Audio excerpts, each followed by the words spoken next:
माननीय श्री डाक्टर बाबुराम भट्टराई,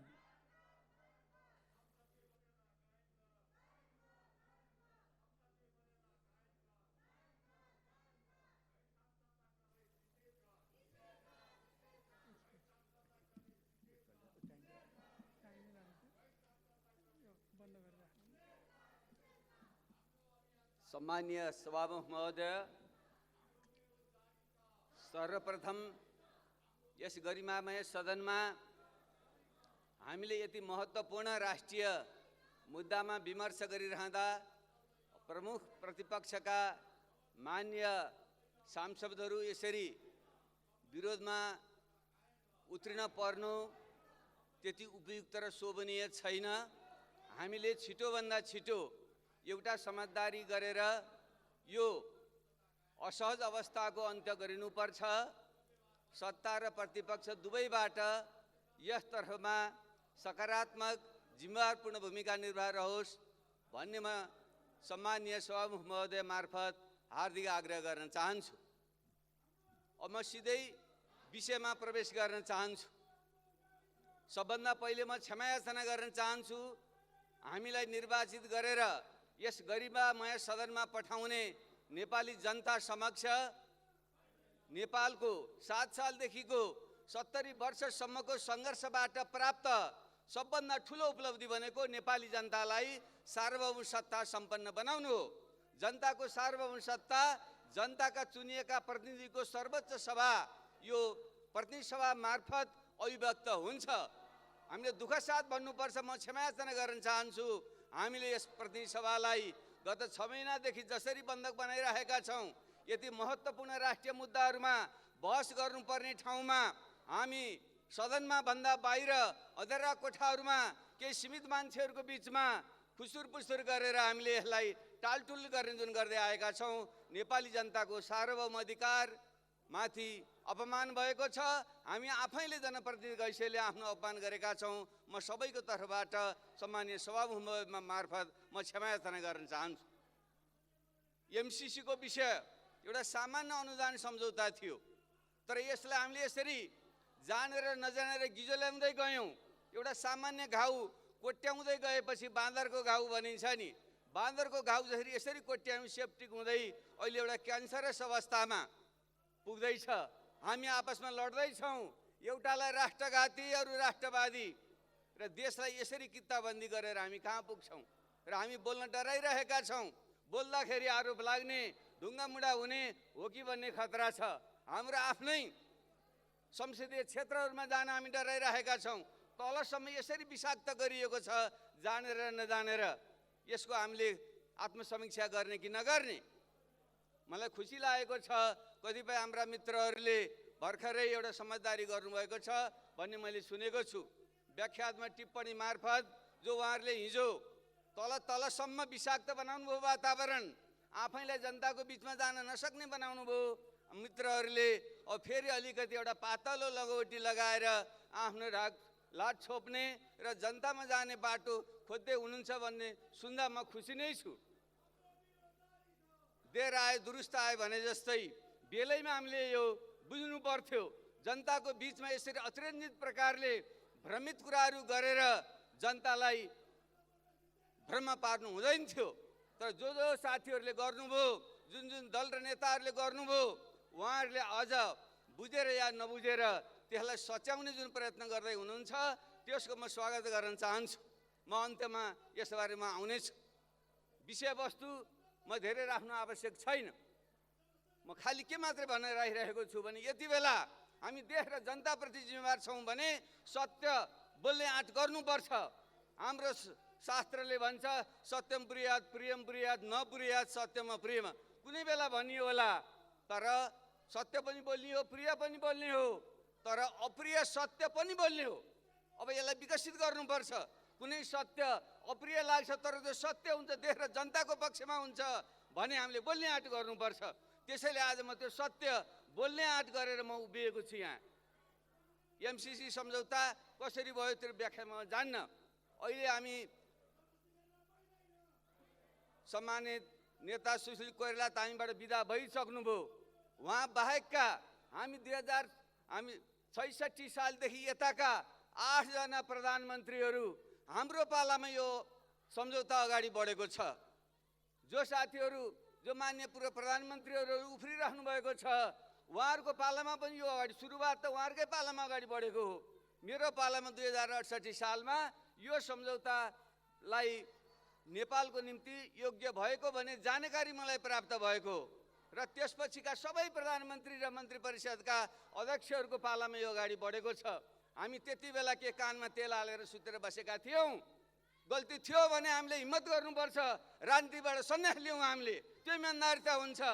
हिजो हामीले अगाडि बढाउने अनि आज आएर तर्कस्वरले हामी विरोध गर्ने, यो मिल्दैन। गल्ती हुनसक्छ मान्छेबाट, गल्ती भयो भने गल्ती भयो भनौँ र त्यसको निम्ति प्रायश्चित्त गरौँ। यदि राष्ट्रघातै हो भने यति ठुलो काम हामीले आँखा चिम्लेर गर्न मिल्छ? कर्मचारीले गर्यो बेला भन्नु मिल्छ? मिल्दैन। हामीले नैतिक दायित्व लिनुपर्छ। त्यस अर्थमा म नैतिक दायित्व लिन्छु। मेरो पालामा यो एउटा सहयोग सम्झौताको रूपमा, अनुदानको रूपमा यो आएको थियो। नेपाल जस्तो देशलाई विकास गर्नको निम्ति हामीलाई पूर्वाधारमा लगानी गर्ने रकम हामीलाई चाहिन्थ्यो। त्यसो भएको हुनाले यो ठिक छ, चाहिन्छ मैले भनेकै हो। तर त्यो त्यति बेला सम्झौता भएको थिएन। हो सम्झौता पछि गयो। पछि गएर जब मैले सम्मत अलिकति यो अङ्ग्रेजी र नेपाली कन्फ्युज हुन्छ, 2017मा गएर जब यो पहिलो कम्प्याक्टमा सम्झौता गरियो हो, त्यति बेलाको भाषा अझ 2019मा गरे र जुन अर्को प्रोजेक्ट इम्प्लिमेन्टेसन एग्रिमेन्ट गरियो त्यसको भाषा हेर्दा मलाई पनि कता कता अलिकति घोच्छ।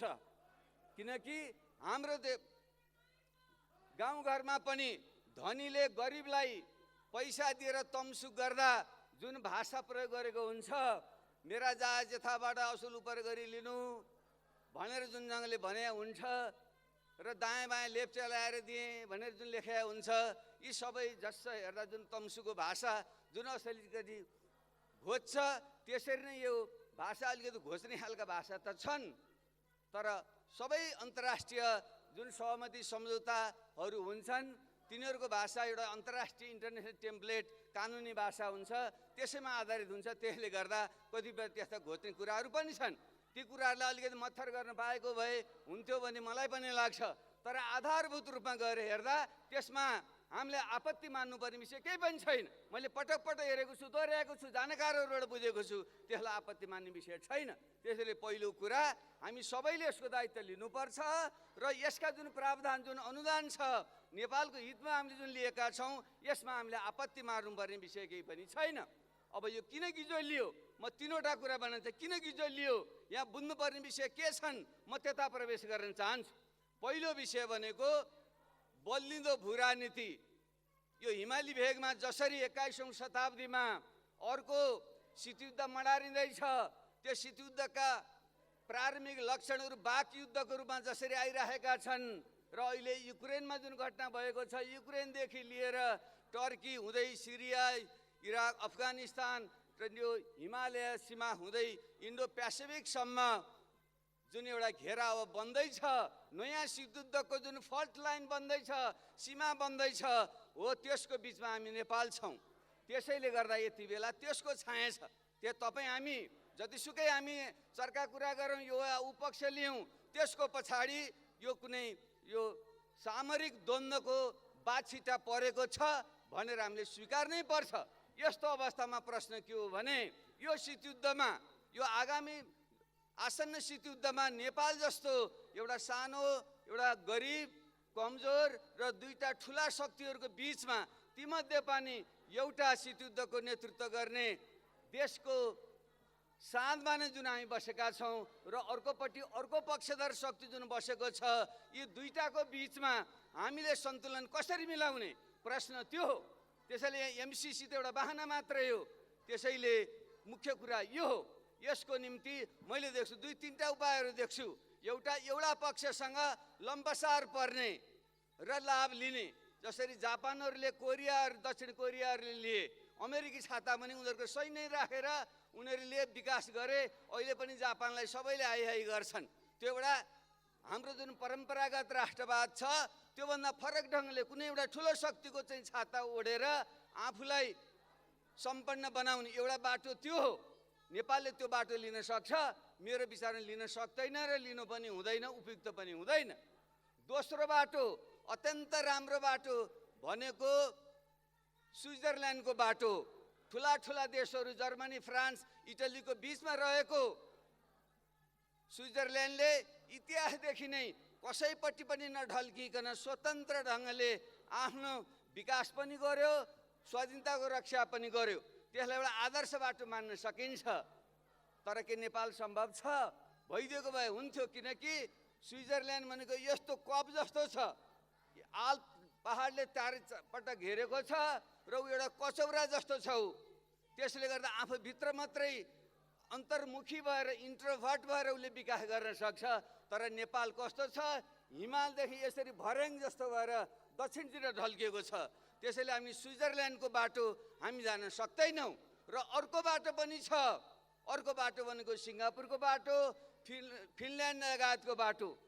उनीहरूले फिनल्यान्डले रुसको चाहिँ कुनै बेला कोलोनी नै थियो, त्यसबाट मुक्त भइसकेपछि केही समय लड्यो पनि, तर उसले पछि के गर्यो? रुससँग सुमधुर सम्बन्ध बनायो र स्वतन्त्र ढङ्गले अरू पश्चिमेली देशहरू पनि सम्बन्ध बनायो। आज फिनल्यान्ड संसारको सबभन्दा ह्युमन डेभलपमेन्ट इन्डेक्समा 1 नम्बर मानिन्छ। सिङ्गापुर पनि सानो टापु देश थियो, जुन हिन्द महासागर, हिन्द र पासिफिक महासागरको जुन समुद्री मार्गमा त्यो पर्छ, त्यस अर्थमा यसको जुन महत्त्व थियो उसले त्यसको लाभ लियो। तर त्यसो गर्दाखेरि त्यति बेला उसलाई पैसा चाहिन्थ्यो।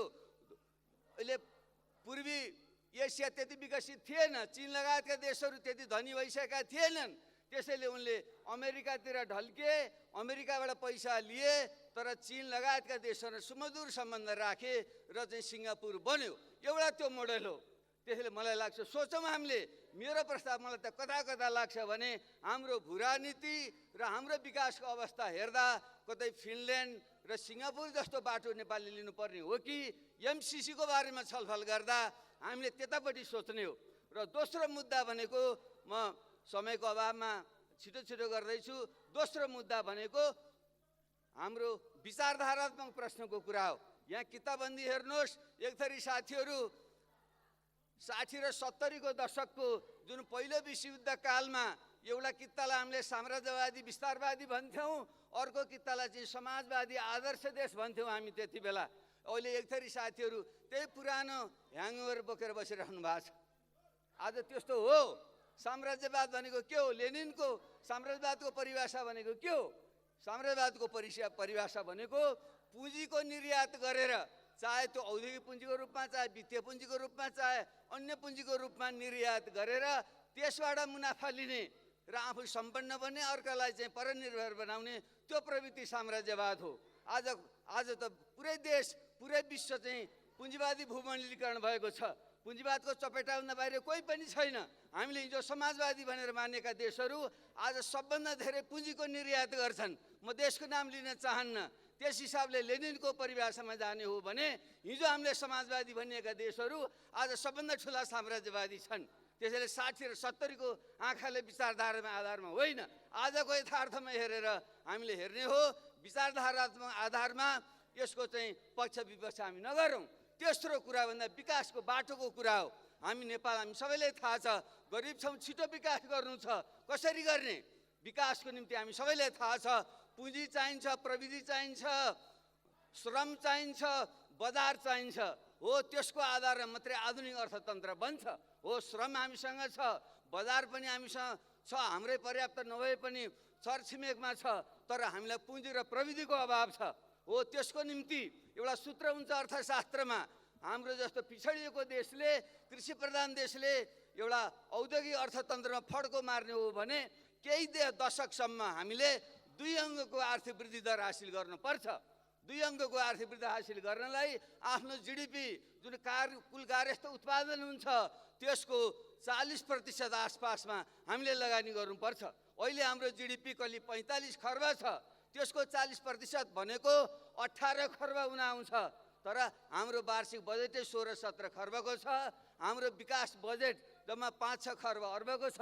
निजी क्षेत्र सबैतिर हेरेर हामीले लगानी हेर्ने हो भने हामीले जम्मा 7-8 खर्ब मात्रै हामीले लगानी गर्न सक्छौँ। हामीलाई चाहिएको छ 18 खर्ब। प्रत्येक वर्ष त्यसको आधा पनि हामीले लगानी गर्दैनौँ, अनि देश विकास हुन्छ, 2 अङ्कको आर्थिक वृद्धि हुन्छ, ठुला गफ हाँकेर हुन्छ, भ्यू टावर बनाएर हुन्छ, हुँदैन हो। त्यसको निम्ति पुँजी र प्रविधि चाहियो र त्यसैको निम्ति हामीले भारतसँग पनि विपा सम्झौता गरेर लगानी ल्याउँ। चीनसँग पनि BRI को जुन प्रोजेक्टहरू छ त्यसमा सहमति गरेर त्यसको पनि पुँजी प्रविधि ल्याउँ र अमेरिकासँग पनि जुन MCFC लगायतका प्रावधानहरू छन् त्यसबाट पनि हामीले दिएको अनुदान सम्झौता ग्रहण गरौँ र बाटोघाटो बिजुलीका लाइन जस्ता ठुला पूर्वाधारमा लगानी गरौँ। यो विकासको बाटो हो। यसलाई चाहिँ छोडेर हामी चाहिँ अब राष्ट्रवादका मात्रै माला जपेर बस्छौँ भने हामी, हाम्रा छोराछोरी देशमा कोही बस्दैनन्, हामी बुढाबुढीहरू मात्रै बसेर ढुङ्गा र माटोको मात्रै राष्ट्रियता जपेर बस्छौँ भने हामी कहीँ पनि पुग्दैनौँ। त्यस हिसाबले पनि सम्मानीय सभामुख महोदय, सबै हिसाबले हामीले MCC मार्फत जो अनुदान सम्झौता छ, अनुदान सहयोग छ, यसलाई लिएर जानु नै उपयुक्त हुन्छ। यसतर्फ हामीले ध्यान दिउँ। अब के गर्ने जहाँसम्म कुरा छ, मेरो आग्रह छ, हामी सबैले, प्रमुख प्रतिपक्षसँग पनि मेरो आग्रह छ, गठबन्धनका साथीहरूसँग पनि आग्रह छ, हामीले एकमतले यसलाई पारित गरेर हामी अगाडि बढौँ। यो नै नेपालको चाहिँ हितमा छ। यस निम्ति आवश्यक कदम चलाउँ। अब जो अहिले सहमति भएको कुरा छ त्यसलाई को भ्रममा पनि हामी नपरौँ। साथीहरूले त्यो भ्रम जुन जनतामा हिजो छर्नु भएको छ, इमान्दारितापूर्वक गएर भनौँ हामीले बुझेका रहेनछौँ, हामीले बुझौँ, यो लिनुपर्ने कुरा छ भन्दा इमान्दारी हुन्छ। अब पनि हामीले भनेको कुरा त ठिकै हो, तर सत्ता छोड्न सकिएन, सत्ता छोड्दा अप्ठ्यारो पर्ने भयो। त्यसैले हामीले यो झिनो एउटा लाज छोप्ने बाटो भनेर व्याख्यात टिप्पणी गरौँ भन्ने कुरा नगरौँ। त्यसले फेरि भोलि गल्ती गरिएछ भन्ने हुन्छ, जनता भ्रममा पर्छ, त्यसो नगरौँ। यिनै शब्दका साथ म बिदा भन्नुहुन्दा अगाडि मलाई अत्यन्तै मनपर्ने एउटा विद्वान JK गाल्ब्रेथले भनेका थिए, politics is not art of possible, it consist in choosing between disastrous and unpalatable भन्थे उनले। राजनीति भनेको सम्भावनाको खेल मात्र होइन, राजनीति भनेको सत्यानाश र अप्रियता बीचको छनौट हो। जब देश सत्यानाशतिर जाँदैछ, बर्बादीतिर जाँदैछ भने त्यसको विकल्पमा अलिकति अप्रिय भए पनि अप्रिय कुराको छनौट गर्नु राम्रो हो। MCC अनुदान अलिकति अप्रिय भए पनि देशको हितमा छ, यसको ग्रहण गरौँ। यिनै शब्दका साथ म बिदा हुन्छु। धन्यवाद।